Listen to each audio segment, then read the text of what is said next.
माननीय मंत्री प्रस्ताव करें कि विधेयक पर विचार किया जाए।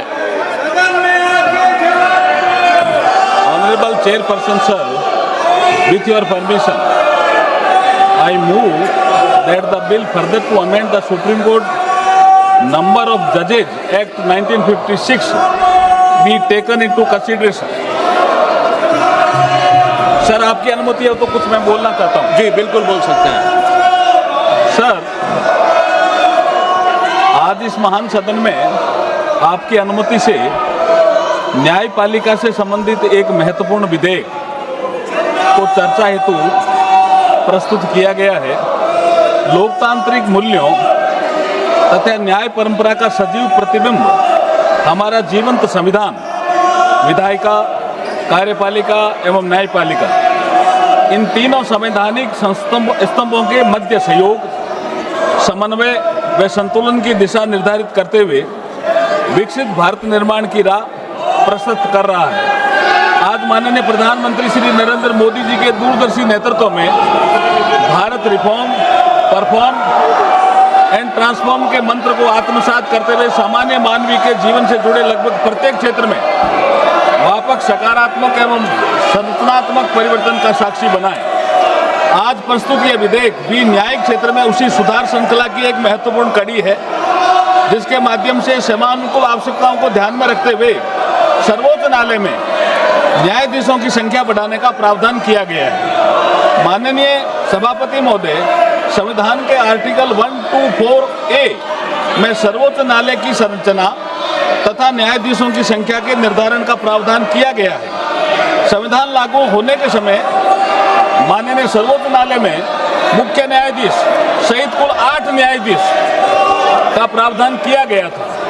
तत्पश्चात स्वतंत्र भारत की बदलती आवश्यकताओं एवं न्यायिक दायित्वों के विस्तार के साथ न्यायाधीशों की संख्या बढ़ाने की आवश्यकता महसूस की गई और इसी आर्टिकल 124A की मूल भावना के अनुरूप अगस्त 1956 में तत्कालीन गृह मंत्री श्री जी.बी. पंत द्वारा the Supreme Court Number of जजेज एक्ट 1956 इस सदन में प्रस्तुत किया गया, जिसके परिणाम स्वरूप मुख्य न्यायाधीश सहित न्यायाधीशों की संख्या बढ़कर 11 कर दी गई। उसी मूल भावना को आगे बढ़ाते हुए वर्तमान परिप्रेक्ष्य में माननीय सर्वोच्च न्यायालय में लंबित मामलों की बढ़ती संख्या तथा न्यायिक कार्य प्रणाली को अधिक एफिशिएंट एवं इफेक्टिव बनाने के उद्देश्य से इस अमेंडमेंट बिल में चीफ जस्टिस ऑफ इंडिया सहित अन्य न्यायाधीशों की संख्या वर्तमान में 34 से बढ़ाकर 38 किए जाने का प्रावधान किया गया है। माननीय अध्यक्ष महोदय, सर्वोच्च न्यायालय में कॉन्स्टिट्यूशनल बेंचेज के गठन के कारण नियमित मामलों की सुनवाई में उपलब्ध न्यायाधीशों की संख्या स्वाभाविक रूप से कम हो जाती है। बड़ी बेंचेज की दीर्घकालीन सुनवाई का प्रभाव अन्य लंबित मामलों के निस्तारण पर भी पड़ता है। मैं एक मामले की जानकारी आपको देना चाहता हूं।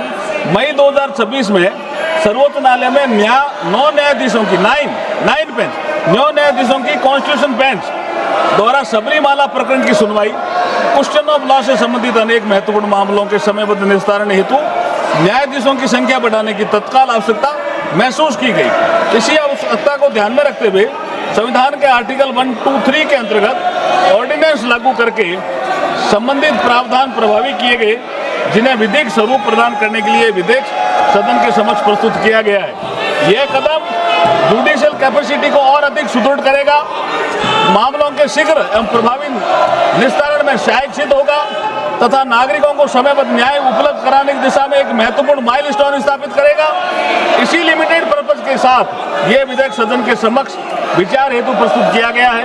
मुझे पूर्ण विश्वास है कि इस माननीय सदन के सभी सदस्य अपने बहुमूल्य विचार रखकर सर्वसम्मति से इस विधेयक को पारित करने में अपना महत्वपूर्ण दायित्व निभाएंगे। बहुत बहुत धन्यवाद। धन्यवाद जी। आप